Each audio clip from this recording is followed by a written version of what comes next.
Hi hello ಎಲ್ರಿಗೂ ನಮಸ್ಕಾರ. ನಾನು ನಿಮ್ಮ ವೈ ಟಿ ವೀರೇಶ್.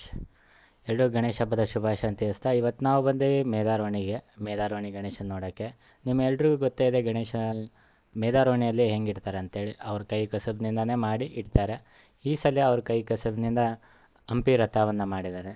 ಹಂಪಿ ರಥ ಎಷ್ಟು ಚೆನ್ನಾಗೈತಂದ್ರೆ ನೀವು ಹಂಪಿಗೆ ಹೋಗೋ ಅವಶ್ಯಕತೆ ಇಲ್ಲ, ಇಲ್ಲೇ ಅಷ್ಟು ಚೆನ್ನಾಗಿ ಮಾಡಿದ್ದಾರೆ. ನೋಡಿರಿ ಹಂಪಿ ರಥ ಎಷ್ಟು ಚೆನ್ನಾಗಿ ಕಾಣಿಸ್ತಿದೆ.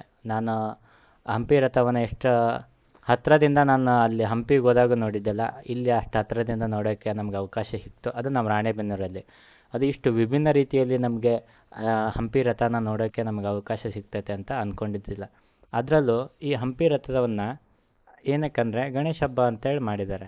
ಅದರಲ್ಲೂ ಗಣೇಶನ ಕುಂದಿರ್ಸಿದ್ದಾರೆ. ಎಷ್ಟು ಚೆನ್ನಾಗಿದೆ ಗೊತ್ತಾ, ಅಷ್ಟು ಲಕ್ಷಣವಾಗಿ. ನನಗೆ ಗಣೇಶ ಮಾತ್ರ ತುಂಬ ಇಷ್ಟ ಆಯಿತು. ಹಾಗೆ ಹಂಪಿ ರಥನೂ ಭಾಳ ಇಷ್ಟ ಆಯಿತು. ಪ್ರತಿ ವರ್ಷವೂ ಇವರು ಇದೇ ಥರ ಏನಾದರೂ ಒಂದು ವಿಶೇಷವಾಗಿ ಮಾಡ್ತಾ ಬಂದಿದ್ದಾರೆ. ಹೋದ ವರ್ಷ ಐಫಿಲ್ ಟವರ್ ಮಾಡಿದರು, ಈ ವರ್ಷ ಹಂಪಿ ರಥ ಮಾಡಿದ್ದಾರೆ.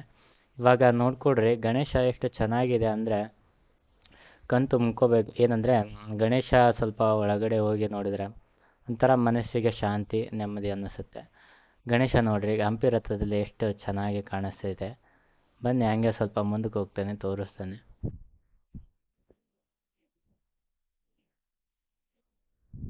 ನೋಡ್ಕೊಂಡ್ರಲ್ಲ ಗಣೇಶನ ಎಷ್ಟು ಚೆನ್ನಾಗಿ ಮತ್ತು ಲಕ್ಷಣವಾಗಿ ಕಾಣ್ತಿದೆ ಅಂಥೇಳಿ. ಪ್ರತಿ ವರ್ಷವೂ ಗಣೇಶ ಹೀಗೆ ಎಲ್ರಿಗೂ ಆಶೀರ್ವಾದ ಕೊಟ್ಕೊತ ಇನ್ನೂ ಹೆಚ್ಚು ಚೆನ್ನಾಗಿ ಮಾಡಲಿ ಅಂಥೇಳಿ ನಾನು ಬೇಡ್ಕೊತೀನಿ. ಸೊ ಈಗ ಯಾರ್ಯಾರು ನೋಡ್ಕೊಂಡಿಲ್ಲ ನಮ್ಮ ರಾಣೆಬೆನ್ನೂರು ಮೇದಾರವಾಣಿಯ ಮೇದಾರ್ ಗಣೇಶನ ಬಂದು ನೋಡ್ಕೊಡಿ ಅಂತ ಎಲ್ರಿಗೂ ಬೇಡ್ಕೊತೀನಿ. ಎಲ್ರಿಗೂ ಗಣೇಶ ಹಬ್ಬದ ಶುಭಾಶಯಗಳು. ಹಾಗೆ ನನ್ನ ಚಾನಲ್ನ ಸಬ್ಸ್ಕ್ರೈಬ್ ಮಾಡಿರಿ ಹಾಗೂ ಲೈಕ್ ಮಾಡಿರಿ.